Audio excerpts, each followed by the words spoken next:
All right. Hey, everybody. Welcome back to the HoloNet Marauders podcast. I'm joined here. Well, my name is AJ. First things first. I'm joined here with my fellow Bombad Marauders, Jamie and Matt. How's it going? It's going well. Glad Going we're back solid? to the Bombad Marauder. That's always fun. Back to the Bombads. Today, we're joined by the host of My Mom's Basement, the podcast, Barstool Sports' own Robbie Fox. How's it going, man? What's up? What's going on, guys? It's going well on my end. Chilling, Good. having a good night. Hey, Robbie, thank you so much for coming on. For context, we are a Star Wars podcast, and so usually we don't branch out into, different genres, but you're definitely someone who's like an inspiration for us, and we wanted to reach out to you and see if you wanted to just chat Star Wars with us, and we're super excited to have you. Yeah, very nice of you to say that. I appreciate that, and I'm always down to talk Star Wars. That's like literally my favorite thing to talk about. So yes, I do want to talk Star Wars. Absolutely. Perfect. Good. So we start off with our question of the week as like an icebreaker.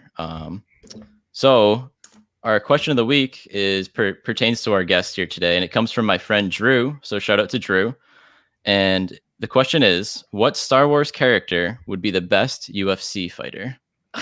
Ooh. Backstory for people that don't know, Robbie is there's Star Wars and there's UFC, and that's Robbie. Yeah, weirdly, there's really the Venn diagram of, I think, fans of both are like two opposite circles. But yeah, I like both things. I cover both things.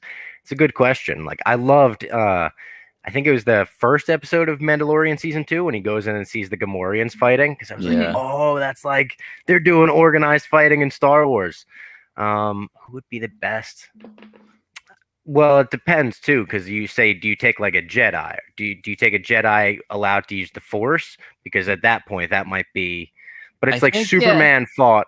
Now I don't know. This is branching off into another nerdy realm already. Superman fought Muhammad Ali in a one-off comic book back in the day, and they fought on a planet, I think, under a red sun. So Superman's abilities were like totally nerfed. So Muhammad Ali, I think, knocked him out and stuff. So if you take that into account, and it's like the Jedi's powers got to be nerfed and everything, I'm gonna take Obi-Wan, because I feel like in the UFC it's all based on grit and determination and will to win. And even if you're getting your ass kicked, as long as you keep getting back up, you're probably gonna snag a submission in the end.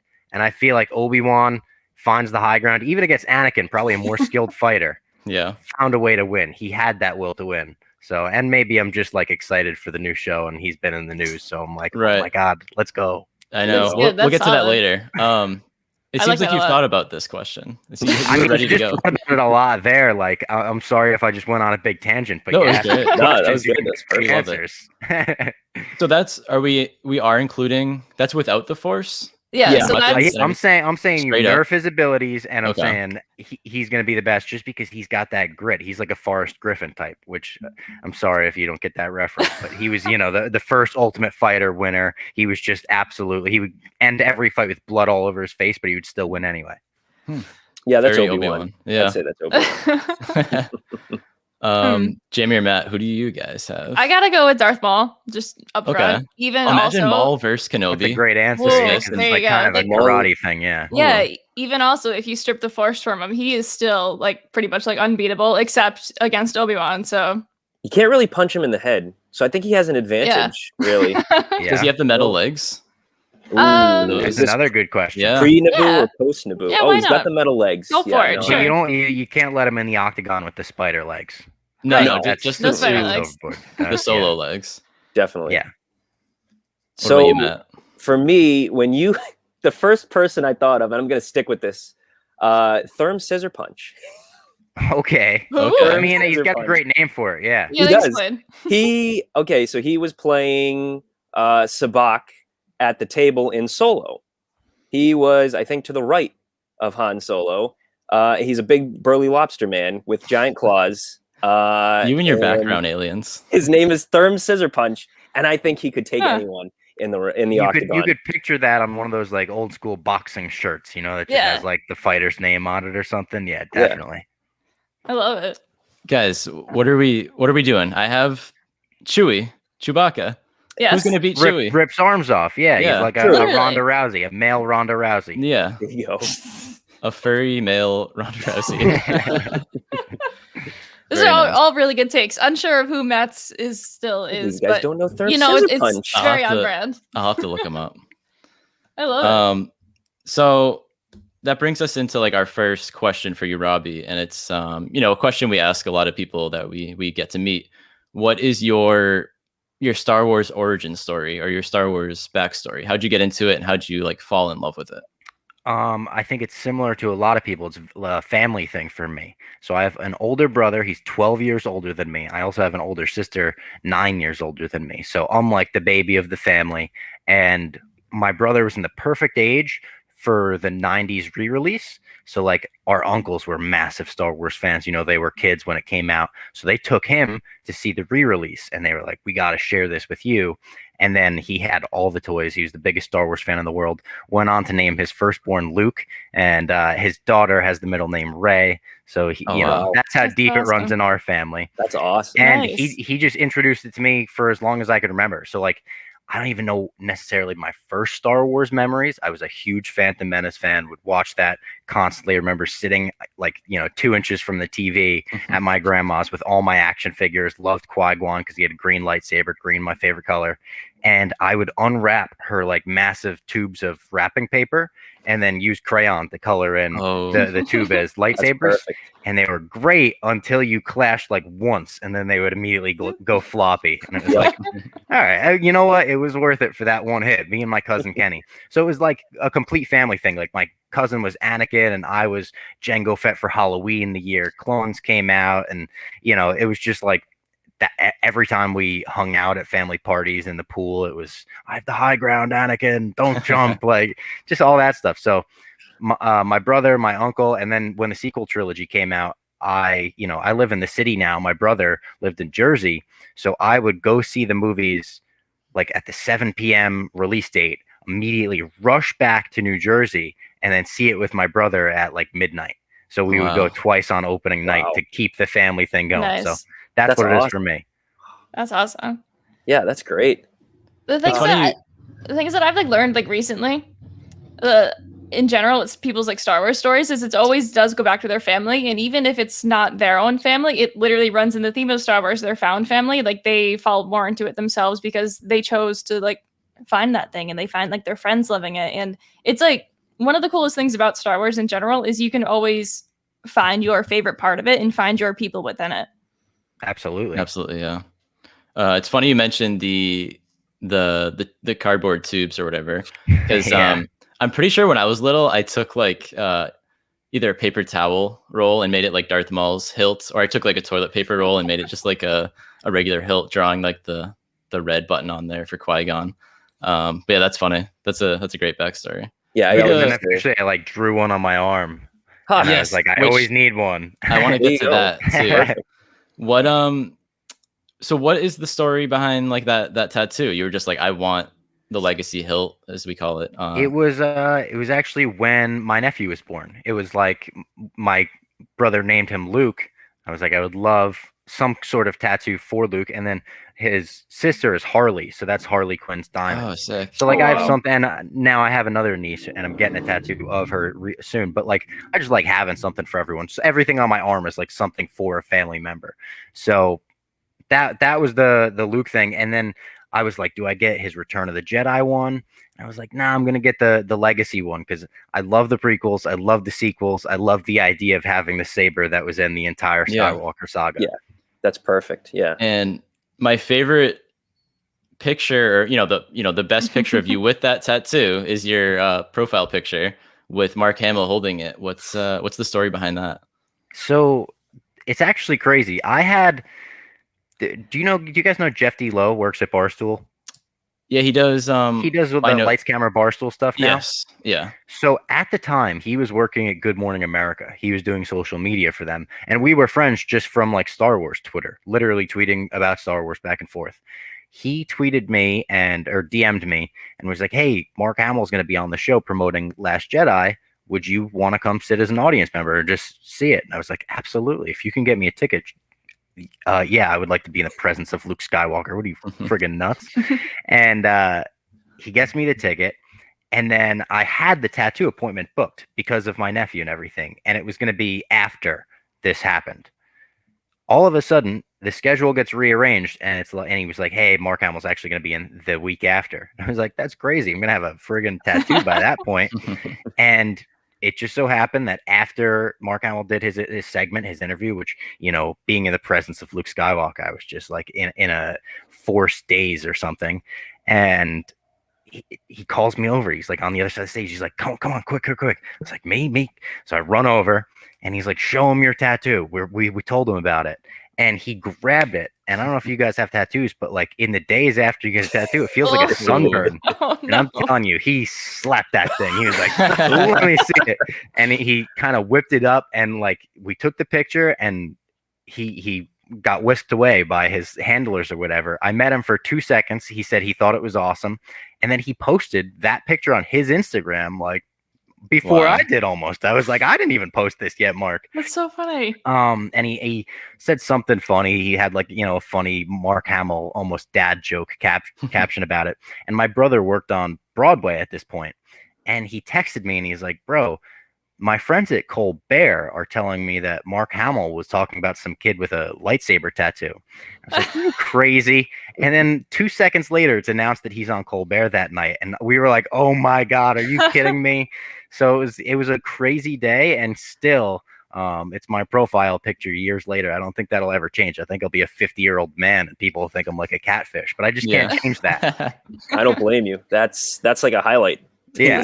You peaked. That's perfect. And I always say, since it was like in the days after I got the tattoo and it was still healing, maybe some of that like Luke Skywalker DNA just healed into it, There you go. I like that. Yeah. A little bit of that.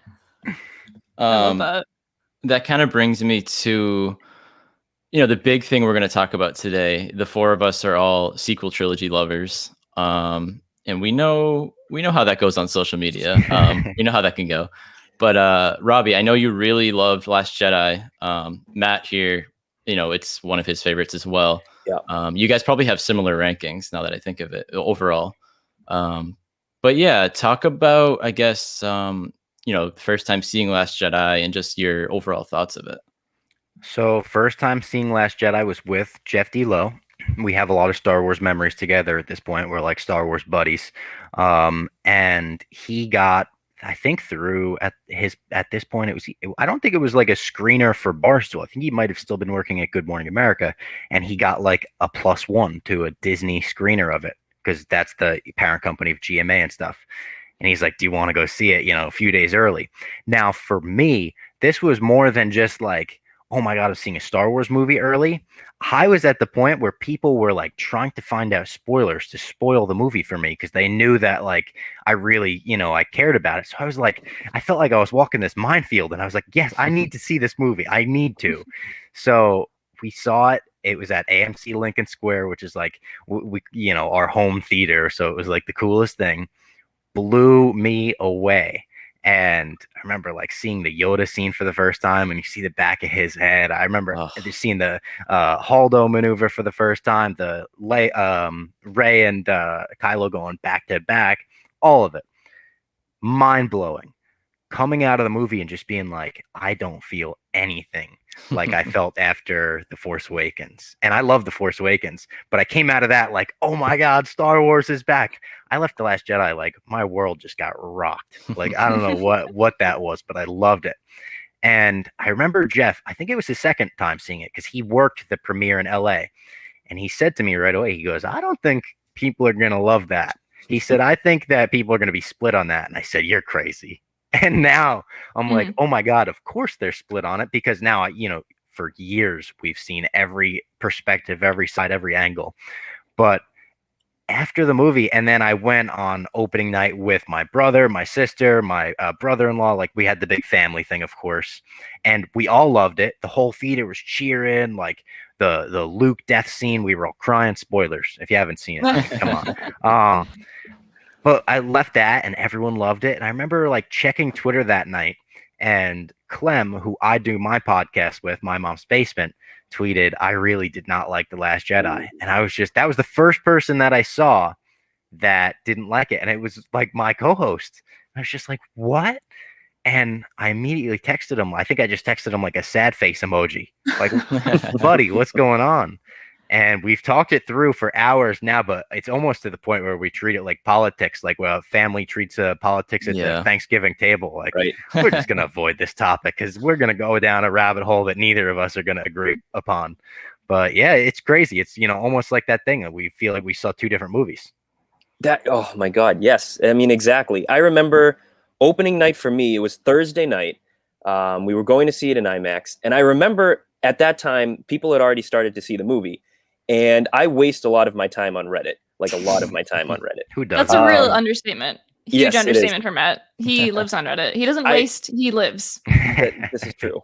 What's the difference? But I remember in all of my Star Wars circles, people were just like up in arms or like arguing about like this and that. And people were like, I really hate this. I really hate this. So I was like getting nervous. I was like, oh my God, like, is this movie bad?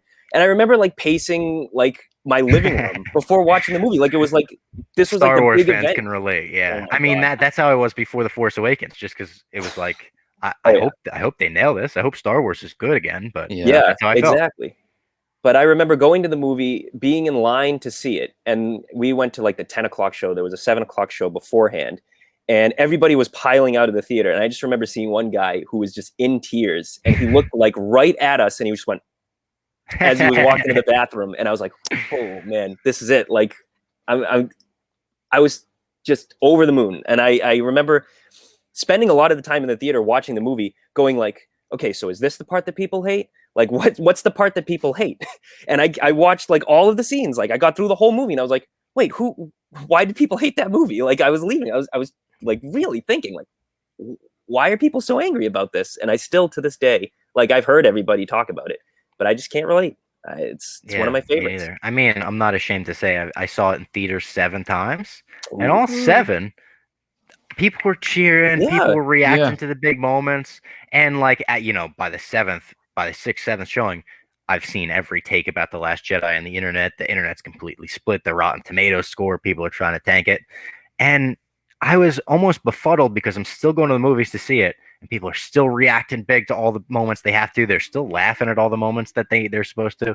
So it was, I think it's a case of, which we could get into, but like, I forget whose quote it is. They said these movies are not supposed to be thought about as much as people think about them. Right. And it's like, if you really think about any Star Wars movie, you could break it with your mind. Absolutely. You could do that with A New Hope. You could say easily. Like, okay, in the first scene of A New Hope, why doesn't Vader know Leia's his daughter if he's got so many medical, like you could do that immediately. And the answer is the same thing that people say about the sequels, like poor planning. They shoehorned Leia into being the sister at the end. Yeah. It's like all Star Wars movies have that. That's why I think I'm a little more excusing of all that, or a little more like allowing of that. But yeah, it's just like the way people picked it apart, I think influenced a lot of people then as well. I think a lot of people saw it and said, oh yeah, that was great. And then they went online and they were told, you can't like that. Yeah, right. And they said, they read online of like different opinions. It's like, oh wow, oh you might be right about that. But it's like, no, you had fun. Like you enjoyed the movie. I think the term is fridge movie, if you've ever heard that, where you wake up in the middle of the night after seeing the movie, you go to your fridge to grab like a snack, and then all of a sudden the thought pops into your head like, wait a minute, that doesn't make sense. Wait a minute, that doesn't make sense. People say that all the time in relation to The Last Jedi. But you're absolutely right. I mean, every Star Wars movie has moments where you sit down and you think like, wait, in episode 2, Zam Wessel is a changeling, but she doesn't disguise herself like at all. Like, okay, like why is she a changeling then? And you have those like random thoughts honestly, that makes Star Wars for me so much more fun. Like that's what it is. Like those kind of thoughts to me are fun. They don't make me angry. They make me chuckle and think like, oh, that's kind of funny. Something I could point out next time we're watching the movie, or something I can, just make fun of. It's just fun. Yeah. It's like all part of it. And you look at what Dave Filoni was able to do with the prequels and Clone Wars, where he corrected so many of the things that people had issues with or people wanted more of. Yeah. And now he's sort of doing the same thing with the sequels and The Mandalorian, it looks like, with the cloning and with the Palpatine stuff. Who knows? He might be doing it with the Bad Batch. We get into that. I think Omega might be a clone of somebody. Oh, yeah. We'll get there.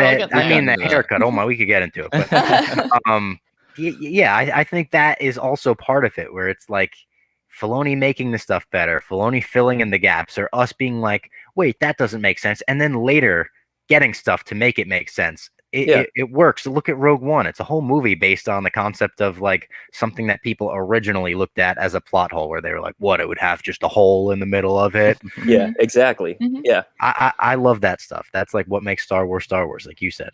yeah. I mean, Filoni did such a good job. People forget how angry people were over the prequels for like ever. Yeah, you know, I mean, it's like, especially nowadays, like people probably like all in our age range that grew up with the prequels. yeah, Definitely are bringing a better like, hey, we loved those. They weren't that bad, but which I couldn't people like. hated them just like they hated the yeah. sequels, you know? Yeah. Well, that's exactly it. It's like I feel bad because I find myself in this situation again. I had to grow up, loving the prequels and hearing about how much they're objectively bad. And it's like, now we get new Star Wars. And I'm like, all right, I love this new Star Wars. And then people are like, nope, it's objectively bad again. And it's like, oh, great. Yeah, just let us like what we like, man. Yeah, honestly, Listen, even if it's a little campy, even if Anakin Skywalker comes off like Mannequin Skywalker at times, we love it. I'll take the worst Star Wars over the best anything else. Yeah. I'm with you 100%. Perfectly said. I think the best thing about Star Wars with all of Star Wars is no matter what, as you've been saying, is the gaps are always filled in later. And so even though sometimes we get not a complete story, what we think, we could very well see those things come up again in a later date. And so everything that Filoni is doing, which is why people think that like Filoni is like the second coming of Christ, but he's not. But like, but he's literally just taken it upon himself to be like, yeah, I want to finish telling these stories and like expand on what George built.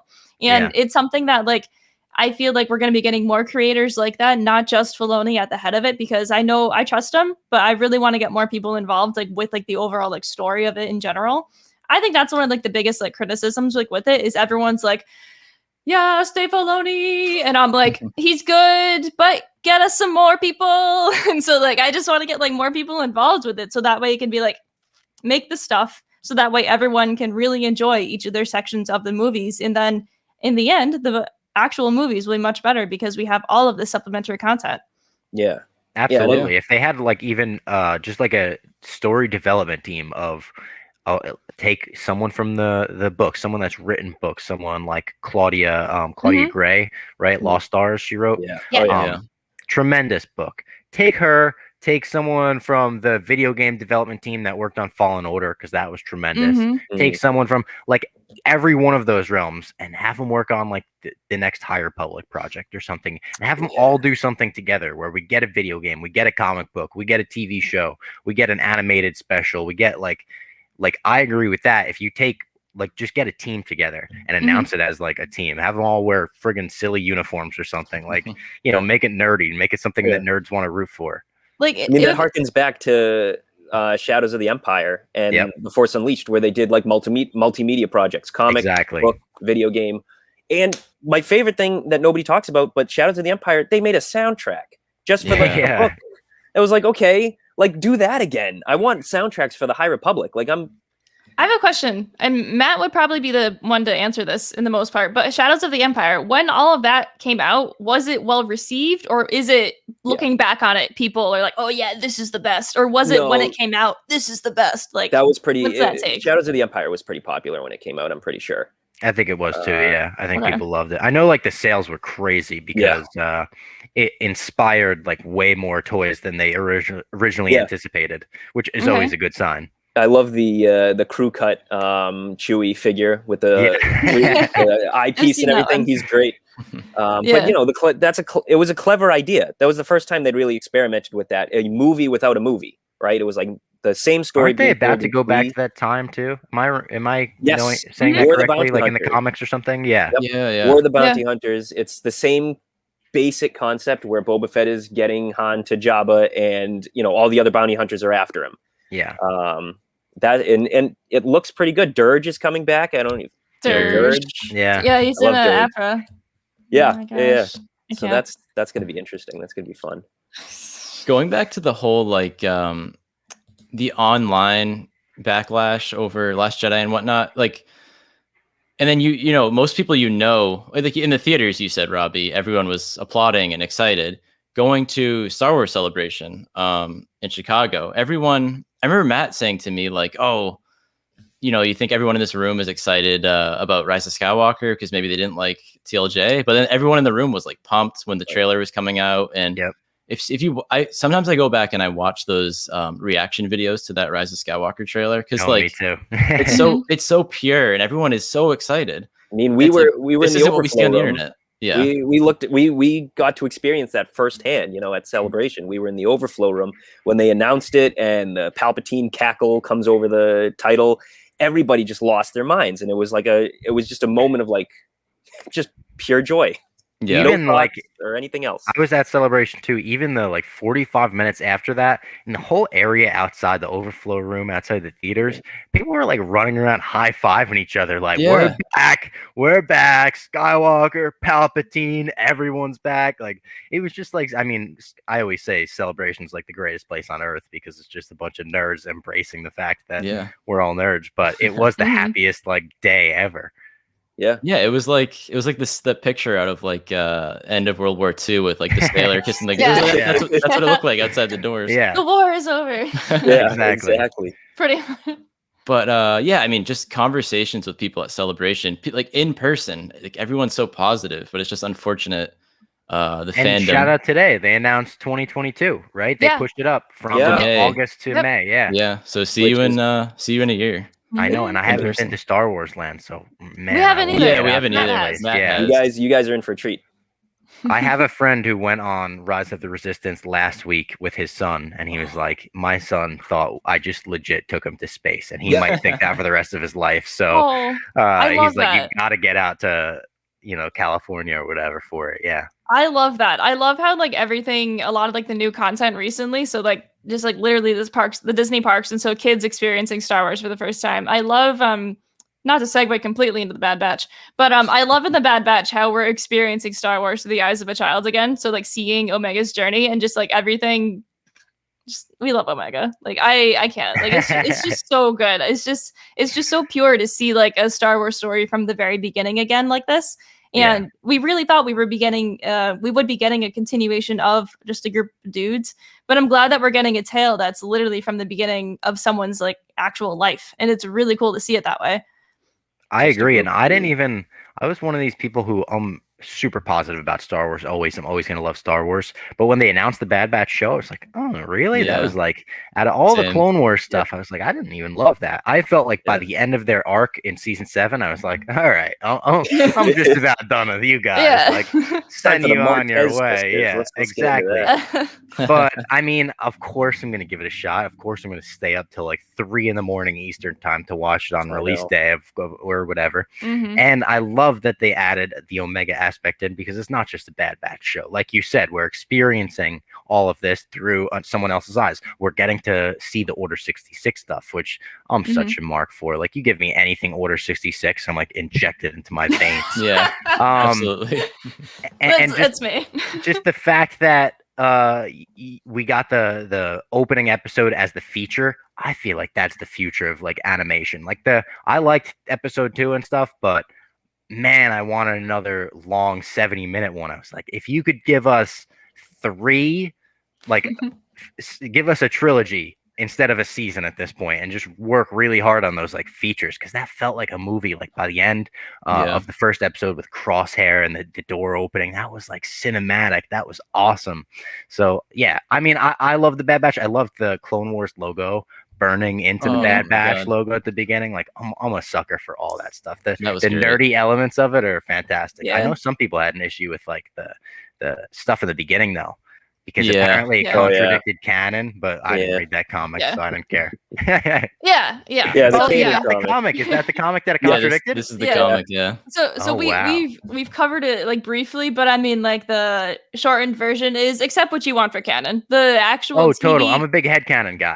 Yeah. Same. The TV and movies will always take precedence no matter what, and that's what it always will be moving forward. So and I always say this. The bare bones of the events are the same. In the comics, the Order 66 happens at night. Kanan and Commander Gray and Depa Billaba are sitting around a campfire, just kind of relaxing after the battle that they just won. And that's when Order 66 happens. And of course, in Bad Batch, it happens during the day, right in the middle of the battle. And the Bad Batch are also there. So it is different. But it's literally just day and night? It's literally day and night, and like a couple of just small tweaks. But like I said, the bare bones of the Star story Wars is the fans same. are nerds. Dude, How they don't let you get away with absolutely. anything. Yeah. Bare bones of And- the story are the same. Yep. Depa Billaba dies, Kanan gets away. They Yeah. changed their That's lightsaber color. So Yeah. Oh my ooh. god, Come on. What's Which your I- lightsaber color in the comic? It was green. green. green. Oh, And they it's blue changed in it to the- blue. Well, they didn't change it to blue. Technically, it was blue because we have like concept art from Clone Wars. Depa Billaba like had a blue lightsaber all the way back in like 2012. Yeah. So really, So they they planned it changed that it to way. green for the comic, and then they changed it back. But that's a whole thing I don't want to get into. But no, I already got into it. I'm all for what you said about like TVs and movie always take precedence. Didn't the Cobb Vanth stuff kind of like contradict like a book Yeah. of some Yeah, a sort? little too? bit, Yeah, a Like, little bit. like that's You the, could- like who cares? you could Who cares? headcanon it. Sorry. But No, Yeah. I agree.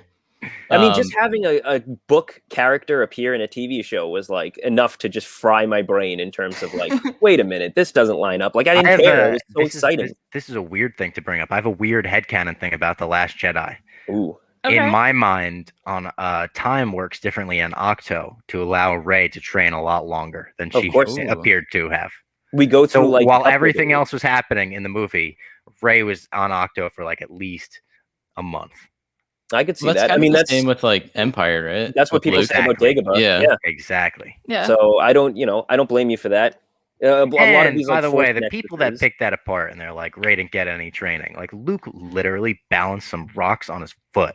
What are we Yeah. talking about, I know. people? You're like she should have done that. Like she waved the lightsaber in front of the rock. She scared the good. frog ladies. Yeah. It went perfect. It was great. That's like my favorite comedic beat in the whole movie too. When Oh, the no. rocks Oh, just destroy no. their little cart. AJ, That's my favorite thing. Remember in the when you world. said we were going to relate so heavily? Oh my god. The Yeah, I knew you I'm guys sorry. would. Matt caretakers are loves like the fish the nuns. funniest things they're the in the best. movie. I love them. They don't like Well, them. I don't know what they're I- talking about. I don't love the caretakers, and that scene is funny, but it's right after Cracks this me up. epic moment with Rey, just like and Luke watching, and then that just happens. But And then I don't Luke, know. but then Luke Ryan like Johnson's definitely good. were a few, the lightsaber toss. There were a few where he was like, let's throw out the epic things where he could have few zigs where he could have zagged, but Yeah. it is Mm. is it do you guys all rank it number one in the sequel trilogy? I do. it Back and forth. changes daily for me. Do you want to know what my number one for the sequel trilogy is, and maybe we can talk about this film, Sure. The Rise of Skywalker. Really? Yeah, I mean, I unpopular like The opinion, Rise but of Skywalker, yeah. but yeah, I wouldn't rank it number one. I like it quite a bit though. I don't know why. I just think it's the most. It moves at breakneck speed. Yep. The editing, Which I like about it. the editing is terrible. I because literally it's saw just a like- post about that today, saying how it's a really poorly edited movie, and I'm like, but you I know love what? it. Yeah. I mean, that fits me, I guess. That fits my personality. It's the But, movie that I throw on now, like when I'm working or when I want to throw on something in the background. Yeah. Because every time you look up at the screen, it's going to be like a fun scene. You know you're in for a treat. And if it's not, wait 30 seconds because you're in for something else. Yeah. And like I'm cool with that. It's balls to the wall Star Wars. It's just like we're throwing Star Wars content in your face. Lightsaber battle in this spot. We're Yeah. in the sky. Remember this guy? Remember this guy? Like And- Lando's back. It has the best character in Star Wars, Bulio. Julio. Julio, I win love the Julio. war. Julio. Love it. Yep. Rest We in don't talk peace. about Julio. Poor guy, rest in peace. Poor went out for him later. Yeah. Voiced by your best friend, of course, Mark Hamill. Mark Yes. Hamill, yep. It's funny when Rise of Skywalker came out. I had kind of been Matt and I had been spoiled for it a little bit. A little bit. I got Well, the entire plot what- and like every anyways. detail about because that you movie live on leaked to Reddit, me. but right, you couldn't avoid it. Burger King. So all the screener reviews were coming out, and everyone it was not great. And I remember I was like, I want to see Robbie's review because you loved Last Jedi, and most critics I think did like Last Jedi a lot. It got a great Yeah. Rotten Tomato score, but I don't know what your tweet said. Obviously, I can't remember that, but like I remember it being pretty positive. And you're like, this was like a super fun Star Wars film and whatnot. And I was like, okay, I'm excited for this movie. Yeah. I but vividly I'm such remember a this. sucker for the ending too. Like I know Ooh. people make memes about it and joke about it now. I love the Rey Skywalker stuff. I love yeah. the idea of like turning the Palpatine. I love the idea of the Force dyad. I know people roll their eyes at that. Yes. I'm like, No that way, is dude. metal. Like It's every 1,000 awesome. years, we got two powerful Jedi making each other more powerful. That's amazing. Mhm. Like- Would I have loved for them to tease the Palpatine stuff earlier? Of course. That would Yeah. like if you wanted to go that route, start that route in like Last Jedi, give her the lightning moment in Last Jedi or whatever. But like, I don't know, I was so down for it. Like you said, it's like a fun Star Wars the whole time. The one thing I didn't like, I'm not a Reylo, so I didn't like the kiss. I would have like in the headcanon, it just like cuts that moment out. It's very easy to make the cut in the movie. I need to like make myself a fan at it. So when I watch just just that one cut. I like that. It just fades away. Yeah. Oh, man. But what you mentioned earlier, I also really love the ending to The Rise of Skywalker. Not just Rey Skywalker, but also Ben, sacrificing his life to resurrect Rey, thematically kind of rebirthing her as a Skywalker. And I love how The Rise of Skywalker kind of recontextualizes the sequels, because you have like the prequels where it's a story about a Skywalker who loses his identity to a Palpatine, right? I mean, that's kind of the most bare bones description of that. And then the sequels is a Palpatine gaining her identity through the Skywalkers. And The Rise of Skywalker has so many moments that mirror the prequel trilogy. And I really like that kind of dichotomy they created between the two trilogies. And it exists in The Last Jedi too, but The Rise of Skywalker leans so heavily on it that it really like punches it home for me in terms of like all the, poetry it rhymes. I was going to say, I mean, if you continued that statement without nailing that line, I was going to strike you down myself. But yeah, to go back to like, you said, is The Last Jedi like our favorite overall? But I think The Last Jedi is probably the most meaningful of the sequels, I would say, because, you look at Kylo Ren's screen time in the movies, and his least amount of screen time is in Last Jedi, which is shocking because that's his best movie. He's so good in it. Would not have guessed that. I would have guessed Force Awakens, actually. Yeah. But I think his most is Rise of Skywalker, which is weird. It is. Because it feels like he's not in that movie that much. He's chasing down Rey and whatnot. And then there's a big gap between Death Star ruins and Exegol, where he's like obviously not there yet. Death Star scene too. Oh yeah, Harrison coming back. All that stuff is great. Yeah, it's my background. Hey kid. Oh come on. There it is. Oh, there it is. That and the shot of them in the throne room where it's all tilted, and I think Rey's got the saber ignited and he doesn't yet. I love that shot. Yeah, he's doing like dodges. I love it. Yeah, just leading around. There's so much to love about that. When she's scavenging through it and you hear the little Return of the Jedi theme for it, like I love Why didn't we pick I'll probably Kylo throw Ren? it on after we hang up this call. We should have picked Kylo Ren for the UFC fight. Okay. He dodges. True, he was also pretty bulky in Last Jedi. When right he at entry, Kylo Ren, shirtless, high-waisted pants, no wrappings around the hands. That's it. Barrel-chested, knuckle boxing Kylo Ren. He's got the scar too, which is like if that guy's coming to the ring, you're afraid of him. Yeah. All he needs is like a big handlebar mustache. He's all set. You know what I did? Actually, last month I had never done this ever. I saw a Star Wars movie at a drive-in. I went on vacation and we went to a drive-in in Malibu and we saw The Force Awakens. It was awesome. Dude. It was amazing. People had lightsabers. They were sticking out of their windows. It was great. Hell yeah. Oh man. Over the summer we went to the Empire Strikes Back in the drive-in. And that was incredible, even though we didn't really know how drive-ins worked. So we were a little lost. First time ever. Yeah, drive-ins were a new thing for me this year as well. The headlights, oh my God, what a disaster. Yes, and I didn't know how to, we had a rental car. My girlfriend was like, I don't know how to turn the headlights off. So I had like a hoodie and a jacket and I ran and just like draped in front of the headlights. Good idea. They would fall off every 15 minutes and then people would honk at us. It was a disaster. Oh, that's great. It was a fun time though. We had fun. I hope we didn't ruin it for the car in front of us. My favorite moment of the entire night was definitely when Darth Vader is standing there, Luke handless, about to jump down to his, escape. And he reaches out and he says, Luke, or no, and then all of a sudden a car just drives right by. right in front of us. The screen. The most iconic moment in all of Star Wars.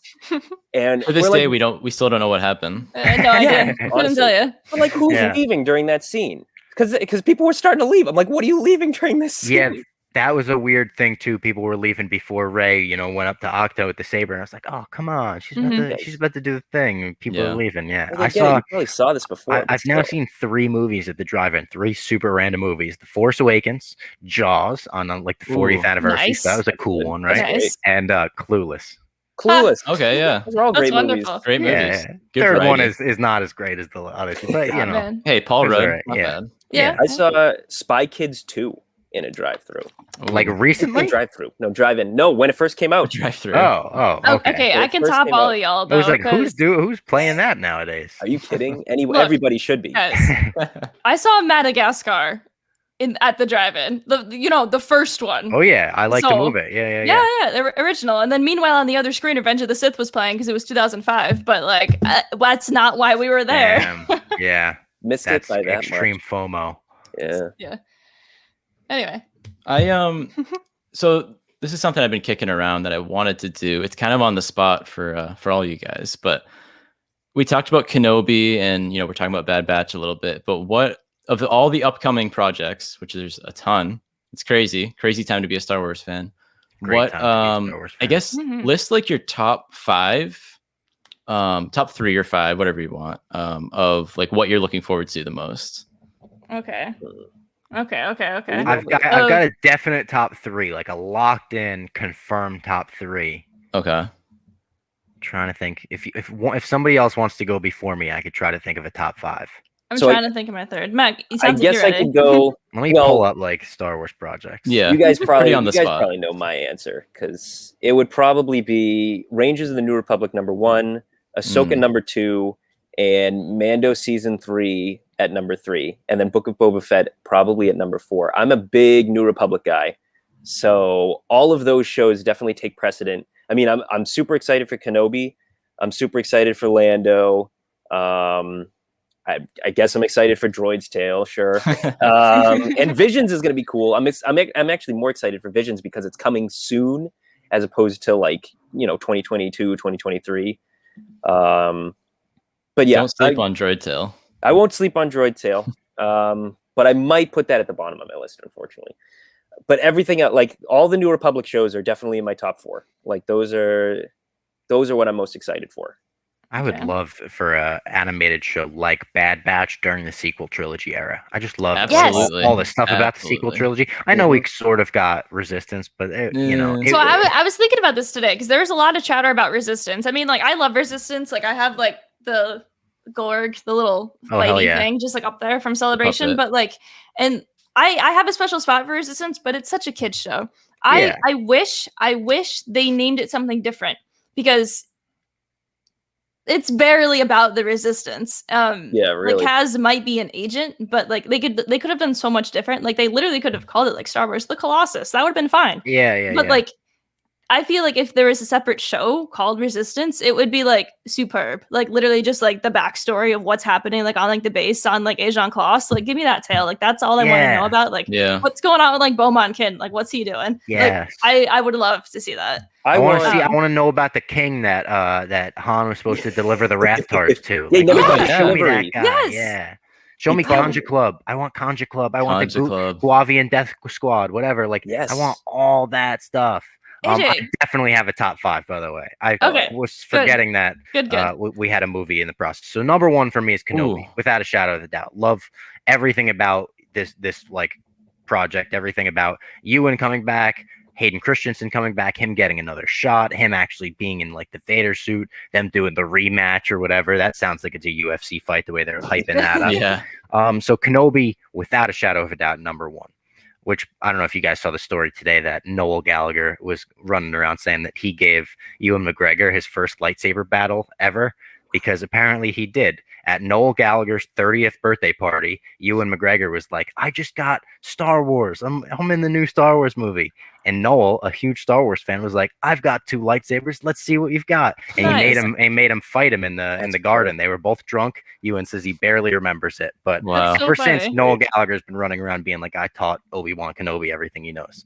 So number 1 for me is Kenobi. Number 2 is Book of Boba Fett. I'm a huge Robert Rodriguez fan. So even beyond being a Boba Fett fan, Star Wars fan, I just think him getting a full series. I loved the after credit scene. I love the fact that they brought back Bib Fortuna, made him fat just to kill him. The fact that he was like running Jabba's whole squad, like that was awesome. I love everything about Return of the Jedi as well. I have the utmost confidence in Tamora Morrison and crushing this. The Boba Fett episode where he actually like puts the armor back on of the Mandalorian, other than the finale, that was my favorite thing we got in the entire season. So Book of Boba Fett number 2, Ahsoka number 3. I love Rosario Dawson. I love the character of Ahsoka. I love what we saw from her in her episode. And I feel like she'll probably visit Baby Yoda at some point. I'm just saying. I think that's where we're going to next see Baby Yoda. Grogu, I'm sorry. I don't mean to be disrespectful, but he'll always sort of be Baby Yoda in my heart. Number 4 is Taika Waititi's Star Wars project that we don't know much about. Now, that's the one I forgot about, but Taika is one of those guys I love. I feel like even the new project he just signed on for, where he's going to play Blackbeard in what sounds like a pirate version of What We Do in the Shadows. Like, that sounds so perfectly Taika Waititi and so awesome. I love Ragnarok just like everyone else. Korg is my favorite MCU side character, and that's so Taika. I feel like Korg needs to make an appearance in his Star Wars movie, like E.T. makes an appearance in The Phantom Menace. Like, just throw him in the distant background. You can make him as blurry as you want. That'd be great. Make it for, the fans that know. Disney owns both, right? Come on. And number 5, I'll do Lando for sure. I mean, the coolest MFer in the galaxy, Lando Calrissian. He's a complete rock star in every way. I'm excited for that, just to see the outfits and the capes that he's got. But I love Donald Glover, and I would love for them to make this Donald Glover and Billy D. Williams combined. And I know some people have pitched the idea of Billy D going back to his old logs that we saw him recording in Solo. I feel like that's the way to go. Like, every episode could start with Billy D being like, let's see what this is. Maybe with Jana, if you want to have her in there as well. Be like, let's see what this is. Press play. And then as soon as he presses play, it goes into that mission with Donald Glover. I feel like that would be just so amazing. And it could give him you could definitely do an awesome like sign off for Lando out of Star Wars at the end of season 1 or 2. And that could be like a very nice farewell to Billy D. That would be great. I think Lando is a limited series, right? So it's not. I think so. So you could do it at the end of that. Yeah. Yeah, exactly. Yeah. But I think you nailed it in terms of like, that'll probably be like the big perfect send off for Lando in Star Wars is the show that they already have like planned. Really focus on him, give him his due, Yeah. I'd love that. I love Lando. I'm just like, I mean, who doesn't? I got like a mini like top 3. So arguably I can't say the Bad Batch because that was what I was actually looking most forward to. Because the post Order 66 era is my favorite era of Star Wars, like of all time. So I'm just very excited from that as well. Yeah. So I'm just super excited for that, which is ongoing right now. But let me see. So I'll go backwards. Number 3, I'm really excited for Rogue Squadron with Patty Jenkins. Very excited for that. I'm just excited to learn more about it. I know there's the rumors. Is it going to be set during OT time or will it be sequel time? And so like I'm hoping it's sequel time, but we'll see. I'd like to see if it's like a passing down to like the next generation of like X-Wing pilots. I think that would be really cool. But we'll see. And then number 2, definitely Lando as well. Again, same concept. I would love to be Billy D passing it on to Donald Glover or just to have his good send off because we only got Lando in Tross. We didn't see him in the other ones. And so it's not like we really got to see his character revisited. And he was a huge part of the original movies, obviously. So definitely he needs more. And I hope that they act on it soon. Long story short with that. Number 1, AJ and Matt know this. It's The Acolyte. I am so excited for The Acolyte because we don't know what it's going to be about.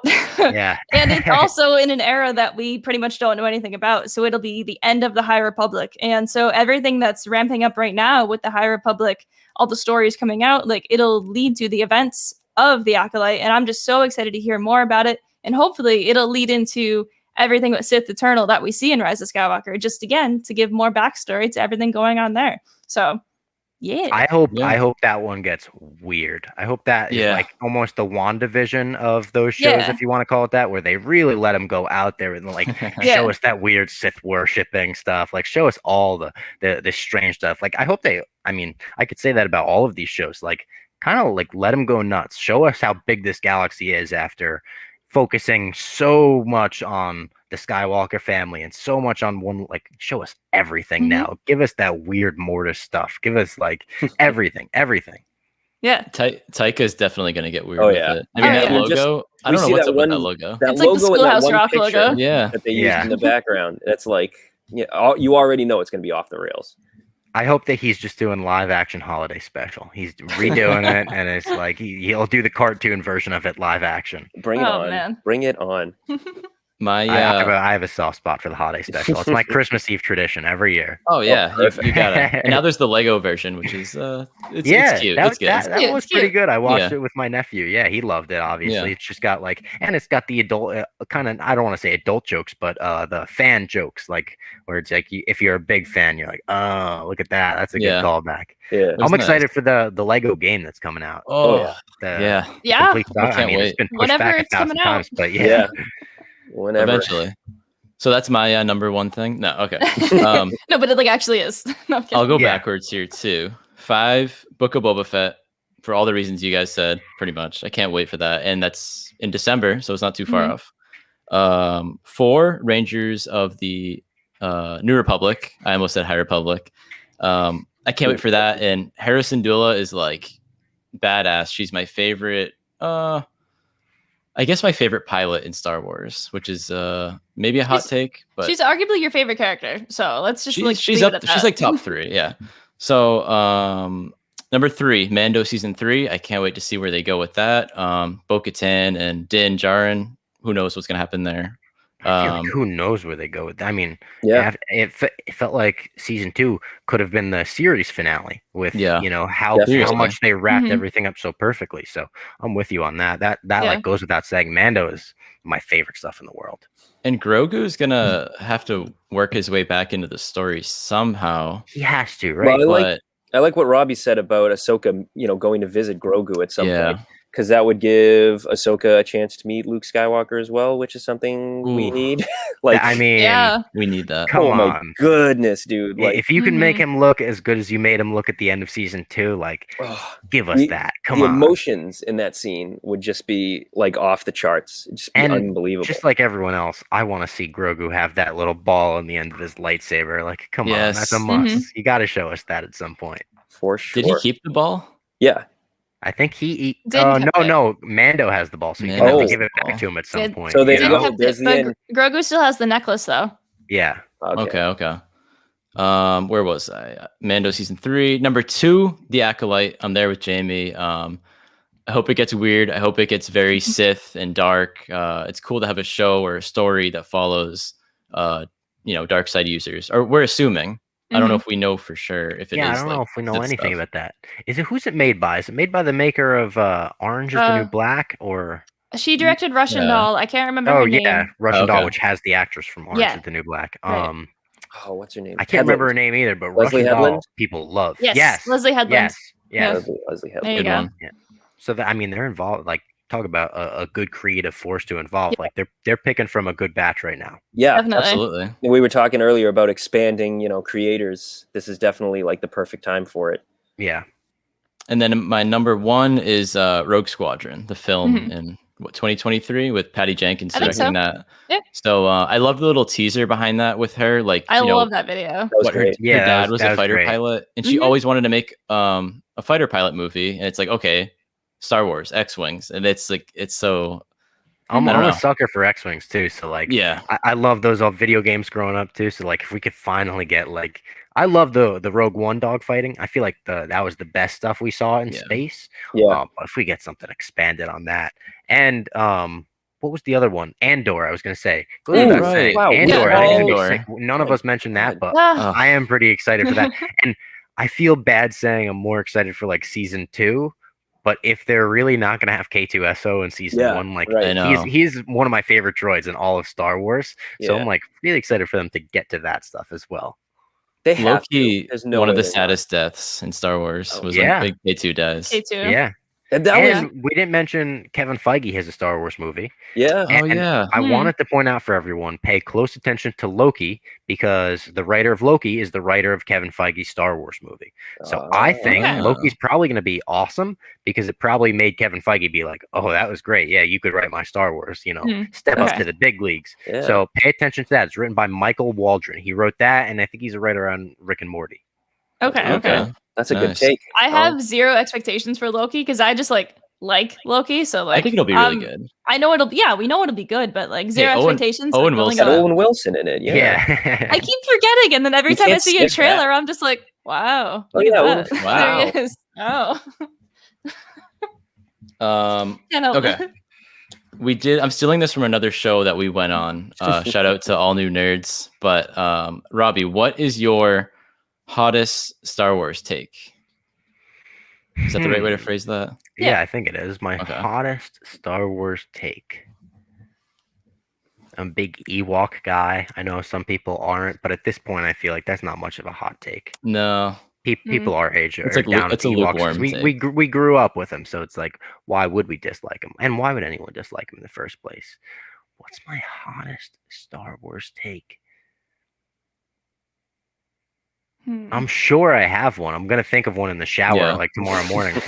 Damn, that was such a good one. Yeah, you have to call us up. You have to come back. I'm trying to think. Do one of you guys have a hot take, and I can continue thinking? Yeah, what did we say? What did we say on the show the other day? I said that Return of the Jedi was really slow, and I didn't like the middle Endor segment.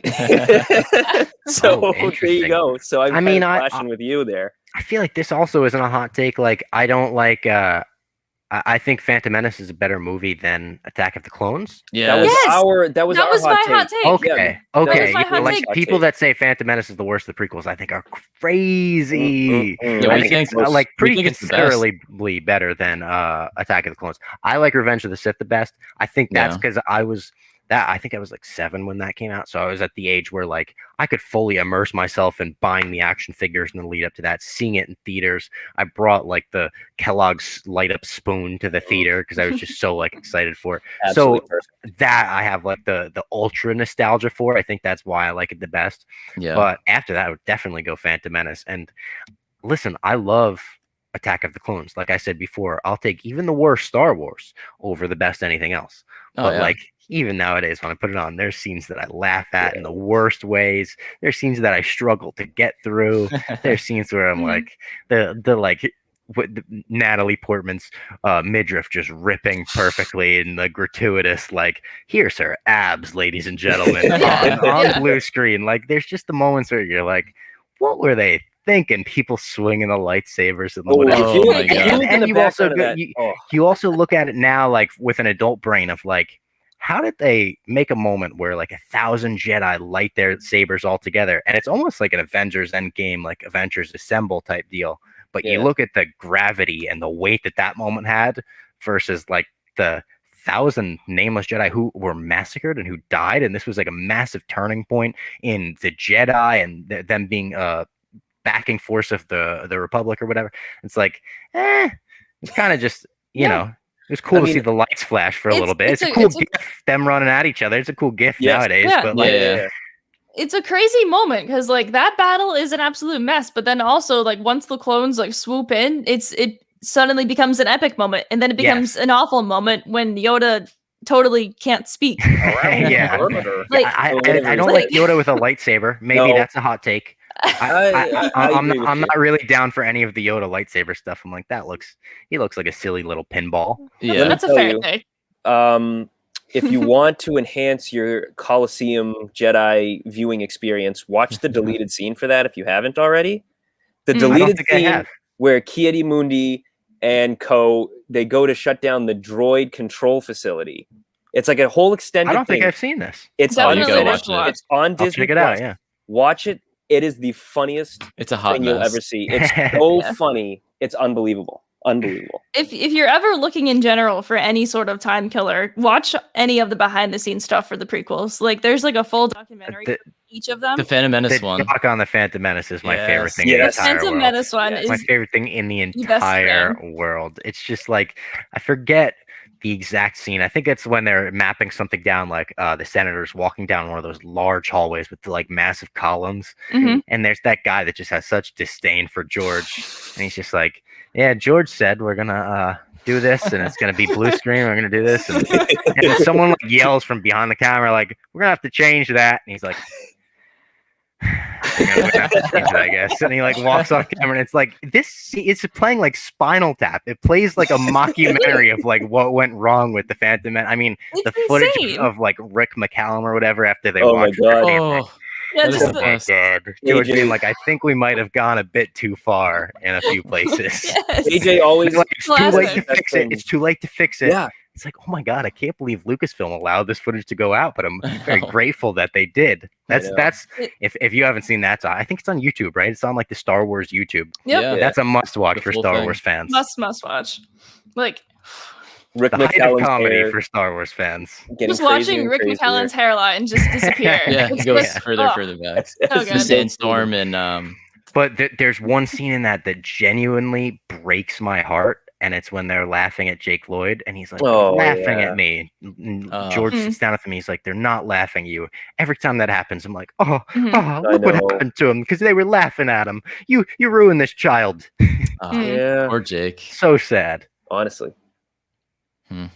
Sorry to bring No. it back, but it's such a We'll funny bring it discussion. back But That's where that we end scene, it. if you watch it, that scene is like pretty sad. Yeah, it Yeah. had so the entire doc has its ups and downs, but like honestly, the other highest up is when they're doing a movement test for the Jar Jar head in the back of a pickup truck. They're just Yeah, like driving a along. Toyota, yeah. And like Yeah, Jar it's Jar like a is somewhat puppet. the hand puppet, and it just looks back and forth, and it just looks so stupid. But Oh, I yeah. love it so much. Pure I- art, pure brilliance. I love like growing up to actually like appreciate Jar Jar. Like obviously it's still stupid, but like you grow up to like appreciate it more. And like you mentioned earlier that like Last Jedi is like your movie to put on in the background while you're doing stuff. It's the Phantom Menace for me. For I Yeah. think the trio of us here actually. Yeah. But like Yeah. we'll put that on and like we'll be like, oh, this is good. We're minding our own business. Oh, there's the big goober fish. Okay, minding our own business. There's There's R2 rolling through sliding through some poop. poop. He Yes. rolls through poop. Great. Keep an eye out. How I'm about gonna tell you this? where it This is. is a crazy fact. The day that I was at Good Morning America and met George Lucas, I'm sitting in not George Lucas, Mark Hamill. Mark Hamill. I don't know You why I said scared me George there. Lucas. You scared I me was there like, for a second. whoa. I I was didn't like, mean we to need make her. another I'm sorry. story. I'm sorry. I scared myself. I'm sitting in the green room, like waiting to like go out to the audience area, and someone spots my tattoo, a cameraman at Good Morning America. And they walk over and they said, "Are you a Star Wars fan?" And I said, "Yeah." They said, "My son was in Star Wars." And I was like, "What?" Like, it's just like, literally, he's got one of these big bulky cameras on, a headset. He goes, "My son is in Star Wars." I was like, "What?" He said, "Yeah, my son." I said, "What's your son's name?" He said, "Ahmed Best." Oh my god. Whoa. And I said, "Jar Jar?" And he said, "Yeah." That's And so funny. he said, "Do you like Jar Jar?" And him asking me that almost broke my heart that he like even has that thought in his mind. Oh, And I was like, "I love Jar Jar. Are you kidding me?" But yeah, Ahmed Best's father is a cameraman, or at least was a cameraman at Good Morning America. wow. So that's Wow. like Fun. the most out there, but like, you know, I'm in my own head already about like, oh my God, Mark Hamill's out there. This is crazy. And then this guy is like, "Do you like Star Wars?" I'm like, "Of course I like Star Wars." He's like, "My son's Jar Jar Binks." Excuse me? Your son gave power to the Chancellor? Like, you Oh owe my me an gosh. apology and all the Jedi for that one, but I'll let it slide. Oh my That's god. I great. love it. I love Yeah. Jar Jar. I mean, they'll Yeah. tell you I bought a mask at His Celebration. ovation at Celebration was the Yeah. best. Oh, Like everyone Amazing. welcoming him back, like that the fact that comes back around for Hayden, for him, for Kelly Marie Tran, which the fact that she got any hate in the first place I know. was ridiculous. Right. But He's Yeah. like the nicest person. just like the fact that everyone gave her that warm reception at Celebration was like reassuring. Hey, we're not all like the toxic fans on Twitter. Yeah. Mhm. Yeah. Right. I don't know if it's possible to do that for Jake Lloyd, but I wish it were. I know. Yeah, it would I be mean, I amazing. would I love to think bring him anything's back possible and at this point. give And I him an think, listen, apology the and- Star Wars way, there's light in everyone, right? The hope. Jake Lloyd, we you know, I'd someone love make that. amends with that guy. Someone make amends. Make with it Lucasfilm. happen. They're gonna try. They will try. Give him one of those roles like they gave the guy that does the voice for Anakin in Mandalorian. Yes. What's his name? Yeah. Matt. Matt Lancer. Lancer. Matt, Yeah. like they gave him the egghead role in the Mandalorian. Like Yeah. put Jake Lloyd in a Mandalorian episode. That would be so awesome for fans. Like, oh my Dude. God, this little Annie. Yeah. My head would Yeah. explode. That would be Yeah. great. That'd be really fun. Make him an adult pod racer. Have the Mandalorian like go Ooh. upon a pod racing We need circuit. more pod There racing. You know go. what I mean? And That's he's like a badass pod racer or something. Yeah. I like that. Hell yeah. That's it. Confirmed. Wow. Yeah, Before Goes we- Lucasfilm. off the That's dome. it. They can have that one for free. Kathleen You're Kennedy, listening. don't even have to call me. Take it. Yeah, you're listening, and I know you are. Of course. Take She's a these, huge fan. Yeah. ideas. before we head off, totally not Star Wars related, but there's another big thing we have in common with you, Robbie, and it's sort of in recent news, but Foo Fighters. Jamie and I, Matt, I don't know about you, we never really talk about music with you. I know you like Nirvana, so it kind of pertains. But Foo Fighters, Jamie and I absolutely love Foo Fighters. And we know, I see you sharing the videos, and I know you play the bass. Yeah. For nice. What's the band? Pup Punk? Yeah. So we have Punk, it's like a band in quotation marks. Like no, you four guys of us at Barstool found out that like I play bass, PFT plays guitar, Frankie Borelli, who's like Dave's cameraman, he plays drums, and then we have Roan, who is a world champion battle rapper, but also just an all-around talented musical person. And if you want to laugh tonight, by the way, look up Roan battle rap highlights. He eviscerates people. He's a legitimate like world champion battle rapper, but he does like this pop punk shtick with us where the whole concept of our band is that like we make fun of like, but also pay tribute to the Blink-182 Fall Out Boy style of pop punk of like, being angsty because you can't remember the combination to your locker and like this silly stuff about that. But yeah, we do shows now where it's not now because in COVID times, but we will in the future again, where we'll do like 3 of our own songs and then like 15 pop punk covers and stuff. And they are a blast. It's like, going to see a cover band or whatever. But yeah, well, I'm a huge Foo Fighters fan. This is I have the lightsaber for, Mark Hamill or whatever. And then I've got the feather that Dave Grohl has on his arm. Yeah, yes. I did like my own version. Jamie wants I that. I love that. Yeah, so I'm a huge Foo Fighters Dave Grohl fan. Yeah, not to copy you, Robbie, but I want to get the feather and I want to get a lightsaber. I'm not even kidding. Do it. You would look just like me. I mean, we're wearing the beanies, we got the glasses. Yeah, exactly. Oh my gosh. Recently inducted into the Hall of Fame, first ballot or whatever you want to call it. Yeah. Very exciting. First ballot, and he joins, I thought it was originally John Lennon, Paul McCartney, and Michael Jackson. I have been revised. It's just John Lennon. He joins John Lennon as the only person to be inducted twice on their first year eligible. Wow. In both, the Foo Fighters and Nirvana. Apparently, Paul McCartney just couldn't attend the ceremony. Like he he would have been, but he had to be inducted the next year. That's crazy. Yeah, it's a crazy honor, and it as a big fan, as a fan big enough to get the friggin' tattoo and stuff, like that gave me chills. Like the fact that I'm sure you guys know everything about the Foo Fighters, but like he could have walked away from music after Nirvana. He could have joined Tom Petty's band. He could have been the drummer for Queens of the Stone Age. He's like, I'm going to do my own thing. I'm going to be the front man for a band. I'm sure you guys have seen the Back and Forth documentary of how hard it was for people being like, you're just the Nirvana drummer, like Marigold, play Marigold.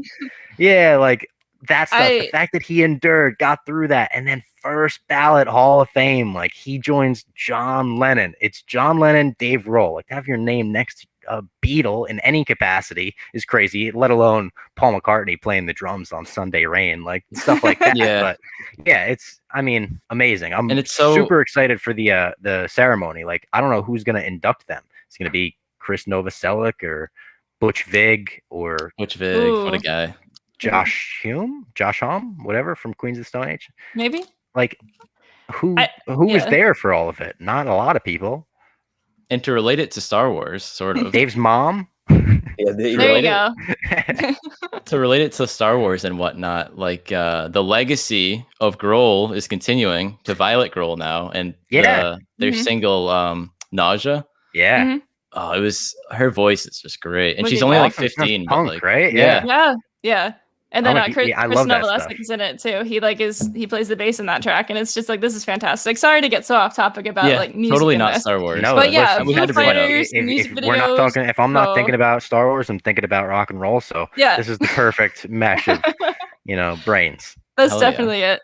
All right, AJ, you got any last thoughts? No, I think that does it with our Smorgasporg of an episode. Oh, there you go. Oh, terrible fun. Love it. I don't like it. No, go for it. Well, okay. Anyway, all right. So thank you guys for tuning in to the HoloNet Marauders podcast. I want to thank AJ and Matt for joining as well. My name has been Jamie. And then I also want to thank Robbie Fox so much for joining us this week. Robbie, where can we find you on social media? At Robbie Barstool on Twitter, at that Robbie Fox on Instagram, and on YouTube, you can find my show where I do interviews and stuff. It's My Mom's Basement with Robbie Fox. Perfect. Thank you so much. We are avid watchers, but now the rest of our Star Wars community will actually find out what you're about. And then let's see, you can follow the HoloNet Marauders pretty much everywhere at HoloNet Marauders on Twitter. It's just HoloNet Marauder, no S on there. And then let's see, also in the month of May, we are doing a charity run for the Peter Mayhew Foundation. If you want to learn more about that, definitely check it out on our blog, holonetmarauders.com, and click on the May the 4th fundraiser. Thank you guys so much for listening to the HoloNet Marauders podcast. Cool. And Hey.